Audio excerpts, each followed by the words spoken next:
Hello, kamusta at welcome back sa aking channel. Napansin mo ba? Yung mga tao na hindi naman pinakagwapo, hindi rin pinakayaman, pero parang ang dali nilang maka-attract ng tao. Parang kahit hindi sila gumagawa ng effort na trying hard, kusa na lang may nahuhulog sa kanila. Nakaka-curious, di ba? Ano bang meron sa kanila na wala sa iba? Minsan mapapaisip ka, ano bang kulang sa akin? Kasi ginawa mo naman lahat, nag-ayos ka. Nag-effort ka. Minsan nga sobra pa. Pero parang wala pa rin. Parang ikaw pa yung mas naiiwan. Alam mo, hindi lang kasi yan tungkol sa itsura o pera. May mas malalim na bagay na nakaka-attract sa tao. At yun ang pag-uusapan natin ngayon, yung mga bagay na hindi mo agad napapansin. Pero sobrang lakas ng impact pagdating sa attraction. Kasi sa totoo lang, habang tumatanda tayo, lalo na sa edad na 25 pataas, nag-iiba na yung standards natin. Hindi na lang kilig ang hanap. Gusto na natin ng something real, something na may sense, something na may lalim. At kung gusto mong ma-attract siya sa'yo, kailangan mong maintindihan kung paano gumagana yon. Kaya simulan natin sa isang simpleng bagay na madalas nating na-overlook, yung unang paraan para ma-attract siya sa'yo. Surprisingly, hindi ito tungkol sa paghabol. Kabaliktaran pa nga, ito yung pagiging komportable ka sa sarili mo. Alam mo yung vibe ng isang taong hindi desperado? Yung parang okay lang sa kanya kahit may dumating o wala. Ang lakas nun. Hindi siya loud, hindi siya flashy, pero ramdam mo. Kasi kapag komportable ka sa sarili mo, hindi ka naghahanap ng validation sa ibang tao at dun ka nagiging attractive. Isipin mo to, kapag may taong sobrang eager, parang laging naghahabol, laging naghihintay ng reply, laging nag-o-overthink, nakaka-drain, di ba? Kahit gaano pa siya kaganda o kagwapo, may something na nakakabawas ng appeal. Pero yung taong relaxed lang, yung may sariling buhay, may sariling ginagawa, hindi umiikot ang mundo sa isang tao, yun ang nakakakuha ng atensyon. Hindi ibig sabihin nito na magpapaka-cold ka o magpapaka-snob. Ang point lang, ipakita mo na buo ka kahit wala siya, na ang presence niya ay bonus, hindi requirement. At doon nagsisimula yung attraction na totoo. Ngayon, usapang connection naman tayo. Kasi kahit gaano ka kaayos kung hindi marunong makinig, mahihirapan ka talaga. Yung pangalawang paraan, simple pero bihira gawin ng tama, makinig ka. Pero hindi lang basta makinig, makinig ka ng may tunay na interes. Alam mo yung feeling na may kausap ka tapos ramdam mong hinihintay lang niya matapos ka para siya naman ang magsalita? Parang hindi ka talaga pinapakinggan. Parang background noise ka lang. Pero kapag may taong nakikinig sa'yo ng buo, yung tipong eye contact, walang distraction. Tapos naaalala pa niya yung mga sinabi mo dati, iba yon. Nakaka-build ng connection na hindi mo ma-explain. At ito ang sikreto, mas naaalala ng tao kung paano mo siya pinaramdam kaysa sa kung ano ang sinabi mo. Kaya kung gusto mong ma-attract siya, huwag mong pilitin na ikaw lagi ang bida sa usapan. Minsan, hayaan mong siya ang magkwento. Tanungin mo siya tungkol sa mga bagay na importante sa kanya. Tapos makinig ka. Hindi para sumagot, kundi para maintindihan. Diyan nagsisimula yung emotional connection na hinahanap ng karamihan pero hindi nila alam kung paano gawin. At habang ginagawa mo yan, may isa pang bagay na kusang lalabas kung tama ang approach mo. Ito yung pangatlong paraan, yung pagiging totoo mo. Alam mo, nakakapagod makipag-usap sa taong parang may script. Yung parang lagi siyang may image na pinapakita. Yung parang hindi mo alam kung alin ang totoo sa kanya. Pero yung taong genuine, yung hindi natatakot ipakita kung sino talaga siya. May flaws, may quirks, may kakaibang trip sa buhay, yun ang tumatatak. Kasi sa mundong puno ng filter, ang pagiging totoo nagiging rare. Hindi mo kailangang maging perpekto para ma-attract siya. Sa totoo lang, minsan mas na-attract pa nga ang tao sa imperfections mo. Kasi dun ka nagiging relatable, dun ka nagiging tao. Kung mahilig ka sa simpleng bagay, ipakita mo. Kung may mga pangarap ka na hindi pa buo, sabihin mo. Kung may mga insecurities ka, okay lang. Hindi mo kailangang itago lahat. Kasi ang taong maa-attract sa'yo dahil sa pagiging totoo mo, siya rin yung taong tatagal. At habang pinag-uusapan natin to, mapapansin mo na hindi ito tungkol sa pagpapanggap o pagpilit. Mas tungkol ito sa pag-a-adjust ng mindset mo at kung paano mo pinapakita ang sarili mo sa natural na paraan. Kasi kapag sinubukan mong maging ibang tao para lang magustuhan ka, baka oo, ma-attract mo siya, pero hanggang kailan? Hanggang kaya mong panindigan yung hindi mo naman talaga ikaw.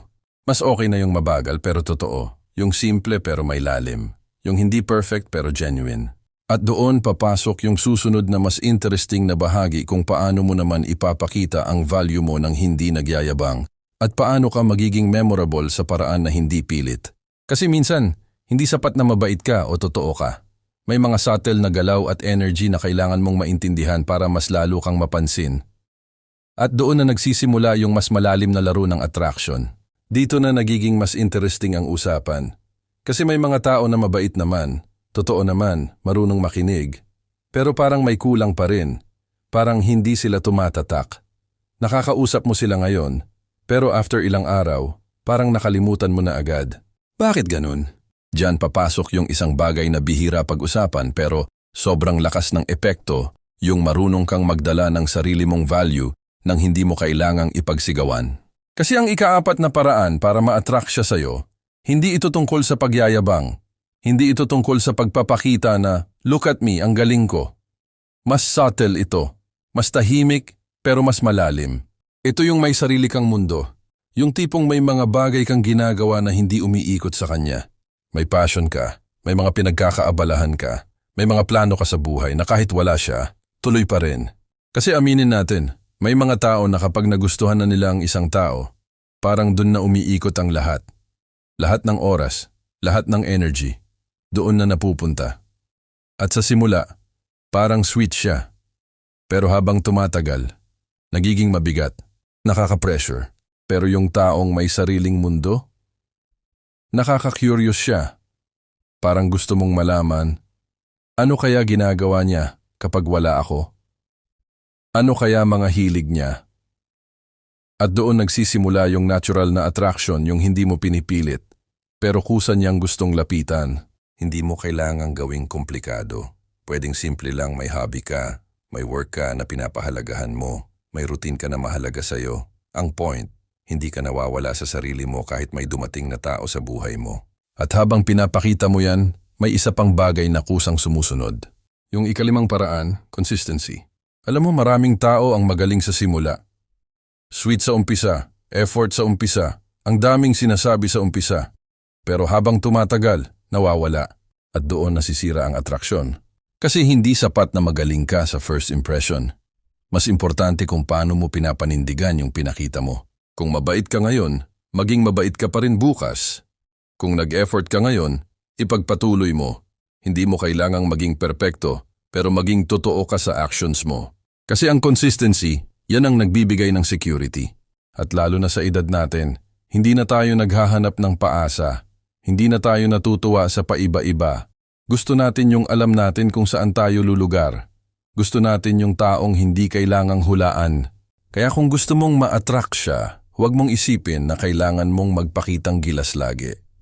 Minsan, mas importante yung pagiging steady, yung alam niyang hindi ka mawawala basta-basta. At habang ginagawa mo yan, may isang factor pa na hindi mo pwedeng kalimutan. Ito yung ika-6 na paraan yung marunong kang magbigay ng space. Medyo ironic, no? Gusto mong ma-attract siya pero bibigyan mo siya ng space. Oo. Kasi ang attraction hindi lumalago sa pressure. Lumalago siya sa tamang pagitan. Alam mo yung pakiramdam na parang sinasakal ka? Yung parang bawat galaw mo, may nagbabantay. Kahit gaano pa kaganda ang intensyon, nakaka-turn off yon. Pero kapag may space, may chance siyang ma-miss ka. May pagkakataon siyang ma-realize ang value mo. May oras siyang mag-isip at maramdaman kung ano ang presence mo sa buhay niya. Hindi ito tungkol sa pagpapaka-hard to get na pilit. Hindi rin ito laro. Ito ay respeto-respeto sa sarili mo at respeto sa kanya. Na hindi mo kailangang hawakan lahat. Na hindi mo kailangang kontrolin ang lahat. Kasi ang taong gustong manatili, mananatili kahit hindi mo pilitin. At dito mo makikita kung gaano ka ka-secure sa sarili mo. Kasi kung kaya mong magbigay ng space nang hindi ka kinakain ng overthinking, ibig sabihin, may tiwala ka sa sarili mo at sa kung anong meron kayo. Habang lumalalim to, mapapansin mo na hindi na ito tungkol sa paano ko siya mapapansin. Mas nagiging, paano ako magiging taong hindi madaling kalimutan? Kasi yun ang tunay na goal. Hindi lang attraction na mabilis, kundi connection na tumatagal. At may isa pang layer yan na mas tahimik pero sobrang lakas ng impact yung energy na dala mo kapag kasama ka niya. Yung tipong pagkatapos kanyang makasama, Gumaan ang pakiramdam niya. Hindi siya na-drain, hindi siya napagod. Parang gusto ka pa niyang makasama ulit, hindi dahil may kailangan siya, kundi dahil masarap ka lang kasama. At doon papasok yung susunod na mga bagay na mas magpapalalim pa ng connection ninyo. Mga bagay na hindi obvious sa simula, pero kapag nakuha mo, doon na talaga magsisimula yung totoong pag-attract, yung hindi na basta nawawala. Habang tumatagal ang usapan natin, mapapansin mo na hindi na lang ito tungkol sa paano ka mapapansin, kundi kung paano ka nagiging tao na hinahanap-hanap. Yung tipong kahit wala ka, may kulang, kahit hindi ka nagsasalita, may impact ka pa rin. At dito papasok yung isa sa pinakamalakas pero pinaka-underrated na paraan yung energy mo. Hindi ito yung energy na loud o pa-impress. Ito yung presence mo kapag kasama ka niya. Yung pakiramdam niya pagkatapos ng usapan ninyo. Kasi ang ikapitong paraan para ma-attract siya sa'yo. Simple pero malalim maging tao kang nagbibigay ng magandang pakiramdam. Isipin mo, sa dami ng stress ng buhay, trabaho, pamilya, responsibilidad kapag may nakilala kang tao na kapag kausap mo, gumagaan ang loob mo, hindi mo ba hahanapin yon? Hindi mo kailangang maging komedyante o sobrang entertaining. Minsan, sapat na yung marunong kang ngumiti, marunong kang magpatawa ng simple, marunong kang makiramdam kung kailan kailangan ng light moment. Yung tipong hindi ka drama lagi, hindi ka puro reklamo, hindi rin fake positive yung pilit lang. Totoo pa rin, pero hindi ka nagdadagdag ng bigat sa buhay niya. Kasi ang totoo, mas naa-attract tayo sa mga taong nagbibigay ng peace kaysa sa nagbibigay ng problema. At habang dala mo yung klaseng energy, may isa pang susunod na mas nagpapalalim pa lalo. Ito yung ikawalong paraan yung marunong kang rumespeto sa sarili mo. Hindi ito yung sinasabi lang na, I know my worth. Tapos pagdating sa actions, kabaliktaran. Ito yung totoo yung may boundaries ka. Yung alam mo kung kailan ka dapat umatras. Yung hindi mo hinahayaan na maliiting ka, i-take for granted ka, o abusuhin ang kabaitan mo. Kasi aminin natin, minsan sa sobrang gusto natin ng isang tao, nakakalimutan na natin ang sarili natin. Pinagbibigyan natin lahat. Tinatanggap natin kahit mali na. Pero ang totoo, doon nawawala ang attraction. Kasi ang taong walang boundaries, parang nawawalan ng value sa mata ng iba. Hindi dahil wala siyang halaga, kundi dahil hindi niya ipinapakita na may limitasyon siya. Pero yung taong marunong rumespeto sa sarili, nakaka-admire, nakaka-attract, hindi siya madaling makuha, pero hindi rin siya mahirap mahalin. May balanse.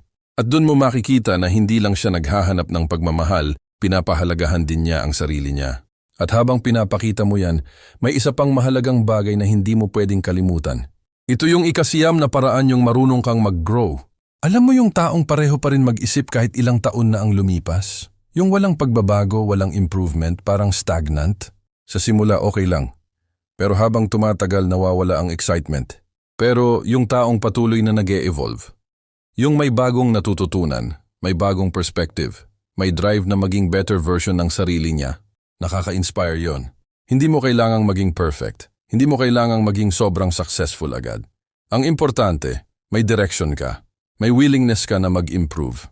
Kasi ang growth, yan ang nagbibigay ng freshness sa connection.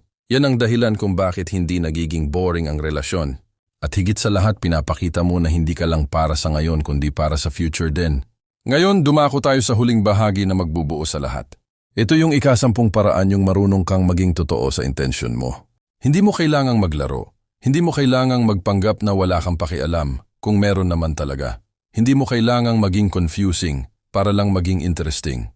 Kasi sa totoo lang sa edad natin napapagod na tayo sa mga ganong klaseng laro. Mas na-attract tayo sa clarity. Yung alam mo kung ano ang gusto mo at kaya mong sabihin yun sa maayos na paraan. Yung hindi ka paikot-ikot. Yung hindi ka nagpapahula. Hindi ito pagiging aggressive.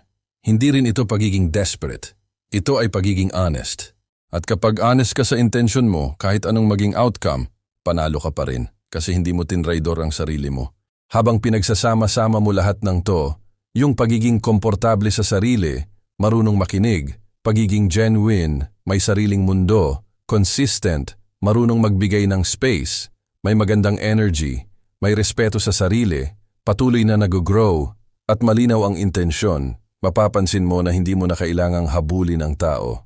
Kasi kusa na silang lalapit, hindi dahil pinilit mo, kundi dahil naging ikaw yung klase ng tao na hinahanap nila. At tandaan mo, hindi ito tungkol sa pagiging perpekto. Walang ganon. Lahat tayo may flaws, may insecurities, may moments na nagkakamali. Pero ang importante, aware ka. May effort ka. At hindi mo kinakalimutan ang sarili mo habang sinusubukan mong makipag-connection sa iba. Kaya kung may nagugustuhan ka ngayon, huwag mong isipin agad kung paano mo siya mapapaibig. Mas tanungin mo ang sarili mo, nagiging best version ba ako ng sarili ko? Kasi doon nagsisimula ang lahat. Kung may mga nakarelate sa'yo dito, o may naalala kang tao habang pinapanood mo to, pwede mong i-share sa comments. Gusto kong marinig yung mga experience mo, yung mga natutunan mo, pati na rin yung mga pagkakamali na nakahelp sa'yo mag-grow. At kung nakatulong to sa'yo kahit konti, huwag mong kalimutang i-like ang video at mag-subscribe. Marami pa tayong pag-uusapan na makakatulong sa'yo, hindi lang sa love life, kundi sa sarili mo mismo. Sa huli, tandaan mo to, hindi mo kailangang habulin ang taong para sa'yo. Kapag ikaw ay buo, totoo, at may direksyon, darating at darating ang taong makaka-appreciate sa'yo nang hindi mo kailangang pilitin. Dahan-dahan lang, walang madali pero walang imposible. At sa bawat hakbang na ginagawa mo para mas makilala ang sarili mo, mas lumalapit ka sa tamang tao. Kaya tuloy lang, quick lang, bago makalimutan, i-comment mo kung saan ka nanonood. Gusto ko makita kung saan umaabot tong channel na to.